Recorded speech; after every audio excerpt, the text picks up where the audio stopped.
Enfants, les copains et moi, on aimait se raconter parfois des histoires qui font peur. Je me souviens que lorsqu'on se promenait le soir dans les bois, un ami m'avait raconté qu'une équipe de randonneurs, qui avait posé leur tente dans une clairière afin d'y passer la nuit, s'était réveillée au matin entourée par des arbres. Des arbres qui avaient visiblement fait le déplacement durant leur sommeil. Légende ou réelle aventure, si elle est bien racontée et qu'elle provoque un frisson, que l'on y croit ou pas, ces histoires restent marquantes. Si vous aimez vous faire peur encore adulte, alors vous connaissez sans doute les creepypastas que l'on peut trouver sur le net. Souvent en anglais, mais aussi en français entre autres. Ce sont des histoires que l'on se raconte exactement lorsqu'on était enfant.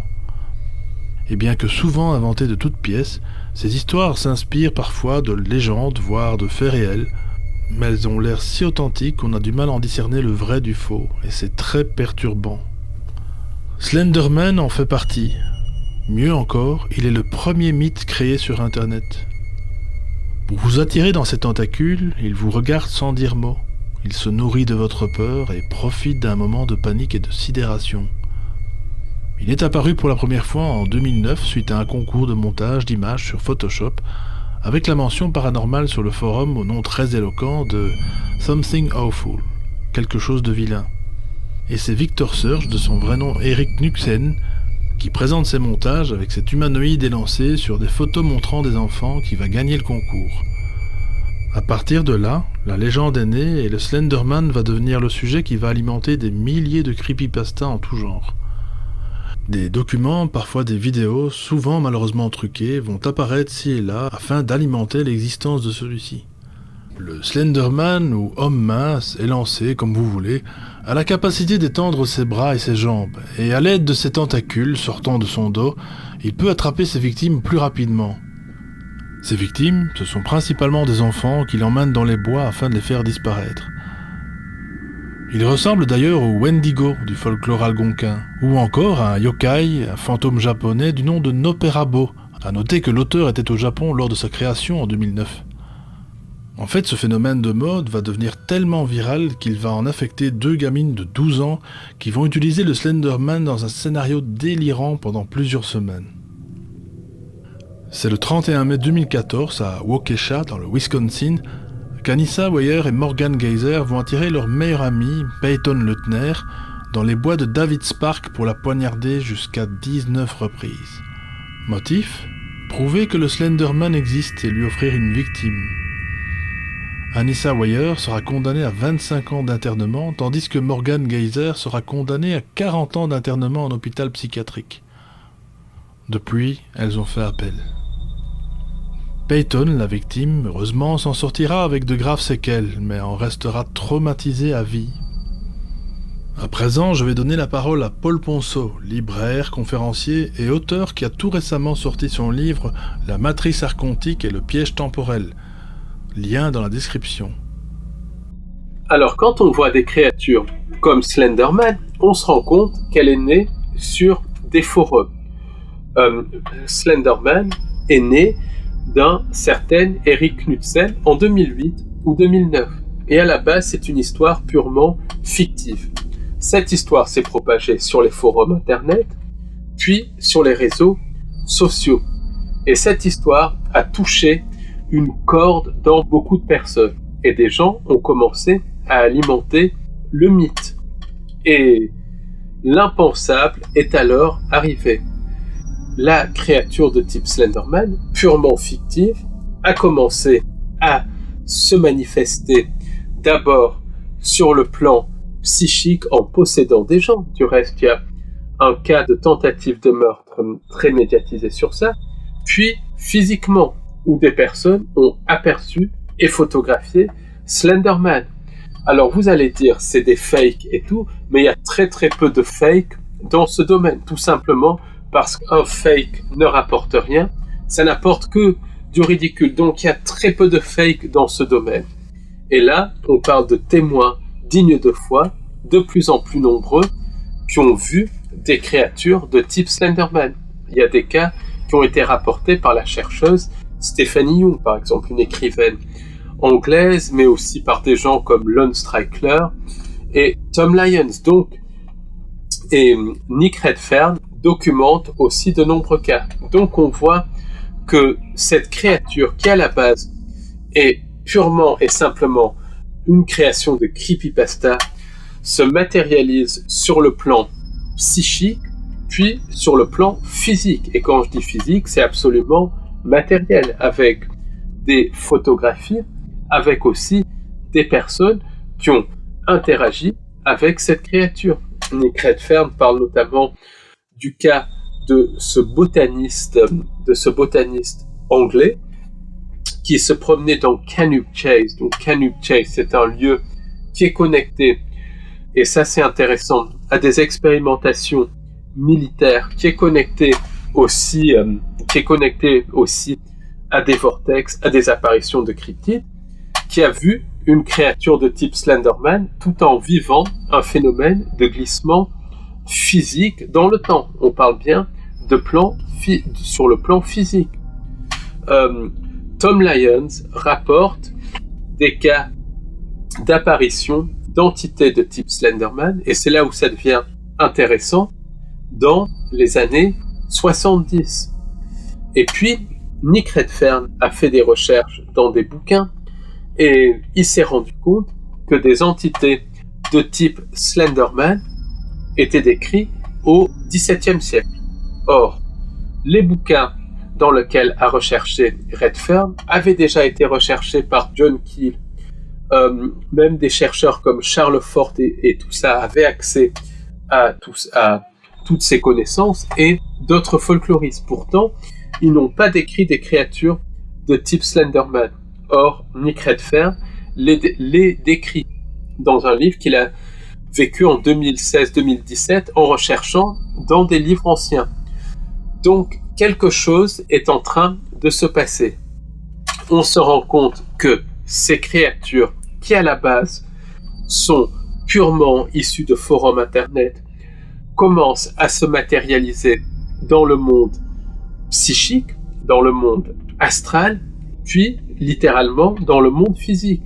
Non seulement ça, mais ces matérialisations sont capables de voyager dans le temps et de modifier le passé, puisque des témoignages d'apparition de Slenderman sont décrits dans des vieux ouvrages, selon Nick Redfern. Or, des chercheurs comme John Keel ou Charles Fort n'auraient pas pu passer à côté. Donc on voit bien que quelque chose est en train de se passer. On voit que littéralement le phénomène, la croyance en Slenderman, ça a pris tellement d'ampleur que ça s'est matérialisé sur le plan astral, puis sur le plan physique. Quand je dis physique, c'est physique matériel. En gros, Slenderman est devenu un tulpa.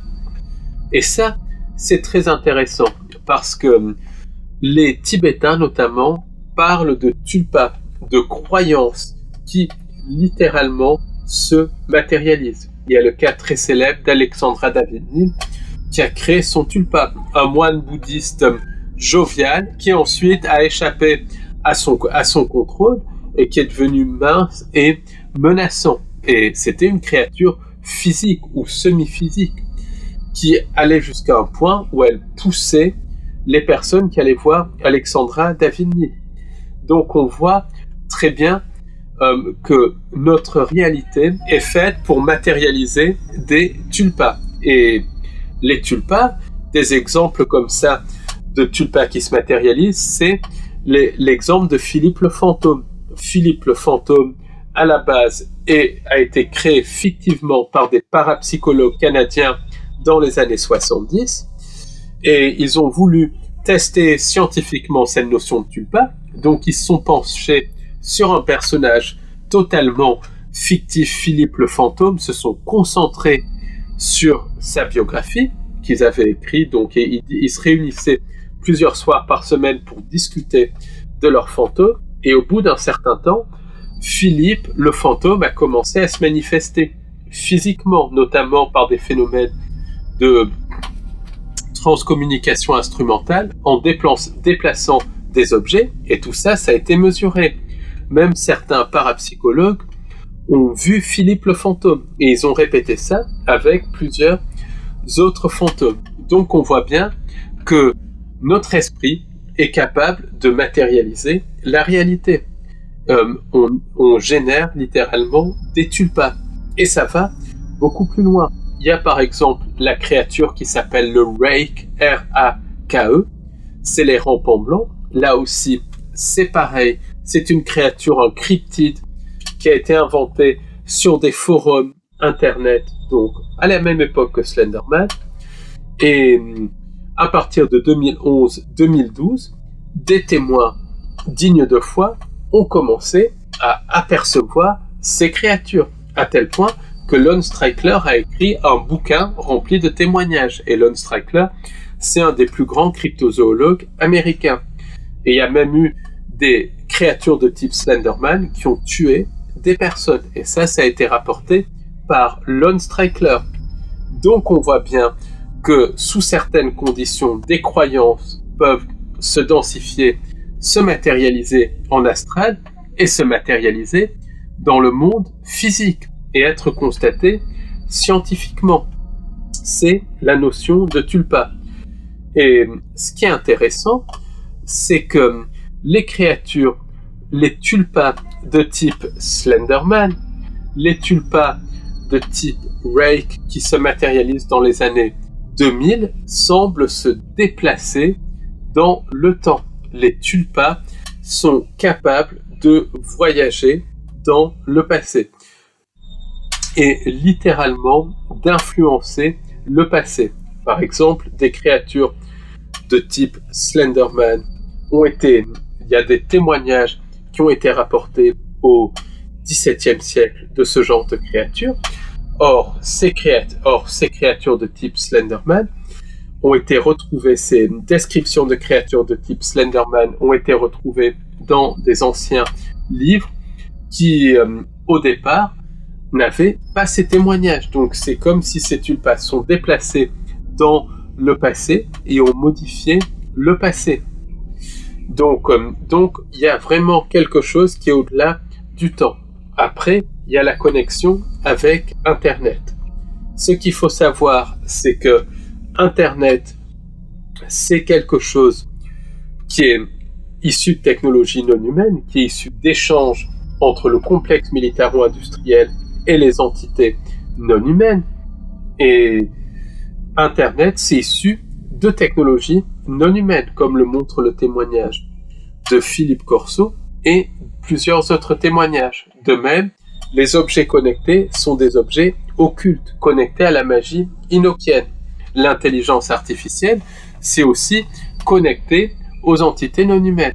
Et chaque fois qu'on tape quelque chose sur Internet, on nourrit les mondes des intelligences artificielles. On génère des formes de vie dans les mondes des intelligences artificielles. Et sous certaines conditions, ces formes de vie sont capables de se matérialiser dans notre réalité. Donc dans certains cas, des entités de type Slenderman, de type rampant blanc, sont des créatures des mondes des intelligences artificielles qui se matérialisent dans notre réalité. Ensuite, il y a une troisième explication à Slenderman, et les trois explications ne s'excluent pas, c'est que les entités sans âme utilisent nos croyances, puisqu'il y a une véritable croyance qui s'est mise dans le personnage de Slenderman, et modifient leur apparence pour se faire passer pour Slenderman et entretenir ce système de croyances. Et ce système de croyances nourrit les entités non humaines. Et Slenderman, c'est pas le seul exemple de tulpa, c'est pas le seul exemple de manipulation de nos croyances par les entités non humaines. Beaucoup d'apparitions religieuses sont issues de ces entités non humaines qui se font passer pour des personnages religieux. Par exemple, beaucoup d'apparitions de la Vierge Marie. Mais d'autres personnages religieux dans d'autres religions. De même, nos croyances se matérialisent. Par exemple, beaucoup de personnes ont vraiment vu le bossu de Notre-Dame, Quasimodo, se matérialiser sur la façade de Notre-Dame. Des témoins, encore une fois, dignes de foi. Or, Quasimodo n'a jamais existé en dehors de l'imagination de Victor Hugo. Donc, on voit très bien que nos croyances sont capables de se matérialiser. Et les entités non humaines peuvent aussi modifier leur apparence pour entretenir nos croyances, pour littéralement vampiriser notre énergie. Et puis, il y a la matérialisation de créatures qui sont issues des mondes des intelligences artificielles. Par exemple, il y a une chercheuse ukrainienne, Lily Kolosova, qui a démontré il y a quelques années de ça que les Blue Avians, les oiseaux bleus, qui sont décrits par de nombreux contactés et qui sont une réalité, cette chercheuse Lily Kolosova a démontré que ces créatures étaient issues des mondes des intelligences artificielles et qu'elles étaient capables de voyager dans le temps, et probablement que ces créatures issues des mondes d'intelligence artificielle qui voyagent dans le temps peuvent générer des cultes, des systèmes de croyances. On pense notamment au culte de l'homme-oiseau qui est connecté au satanisme. On pense aussi aux mythologies égyptiennes, notamment sur Horus et tout ça, qui avait la forme d'oiseau. Donc, c'est quelque chose qui va très très loin. À propos de Tulpa, il y en a un que vous connaissez forcément. Mais oui, rappelez-vous, à la fin du film Ghostbusters, Gozer, l'ennemi juré, demande à l'équipe de Ghostbusters de choisir leur bourreau. Là, Peter Venkman demande de ne penser à rien. Malheureusement, l'un d'entre eux craque et c'est le jouet de son enfance, le Bibendum Chamallow, qui apparaîtra dans la ville pour les exterminer. La suite, vous la connaissez. Pour en revenir 2 minutes aux 2 jeunes criminels, même si l'auteur Victor Surge se dit profondément être touché par le crime du duo maléfique, cela ne va pas l'empêcher d'écrire un livre et plus récemment de participer au film Slenderman. Alors qu'il y avait déjà un film prévu pour 2013 et qui n'est jamais sorti pour des raisons évidentes, un autre film produit par Sony cette fois était prévu en 2018. Une pétition avait d'ailleurs été postée par le père d'Anissa Weier et fut signée par 24 233 personnes pour que Sony retire le film des cinémas. Spoiler alerte en retard, il est quand même sorti et heureusement ça a fait un flop par contre, comme quoi de temps à autre la lumière peut gagner aussi. Et bien que plus rien ne m'étonne, il est aberrant de laisser librement sortir un film sur un phénomène qui a déclenché une attaque criminelle. Le fric, vous dites ? À ce stade, non. C'est une volonté de faire perdurer l'image de ce Tulpa dans l'inconscient collectif. Cela a beaucoup plus d'impact. Bref, un égrégore qui a encore de beaux jours devant lui. Preuve en est, j'en parle aujourd'hui dans cette vidéo. En conclusion, Slenderman est un bon exemple de ce qu'une idée, une pensée, et enfin sa création, que cela soit une simple histoire, une représentation graphique ou autre, peut générer dans notre monde, dans notre dimension. Je n'ai malheureusement pas pu trouver plus d'infos sur le Victor Surge, peut-être est-ce voulu. Je ne crois pas au hasard, vous le savez, et il est des mythes qu'on ferait mieux d'enfouir dans l'oubli, plutôt que de les nourrir perpétuellement, voire de les encenser. Cette vidéo, même si elle en parle, n'a pas pour vocation d'en faire la pub, mais de démontrer ce qu'un simple mythe peut créer dans notre réalité. Et malheureusement, il y en a des tas et des tas. Surveillez à minima vos enfants sur internet afin qu'ils ne soient pas pris au piège par le Slenderman. Merci d'avoir écouté la vidéo jusqu'au bout. Au revoir.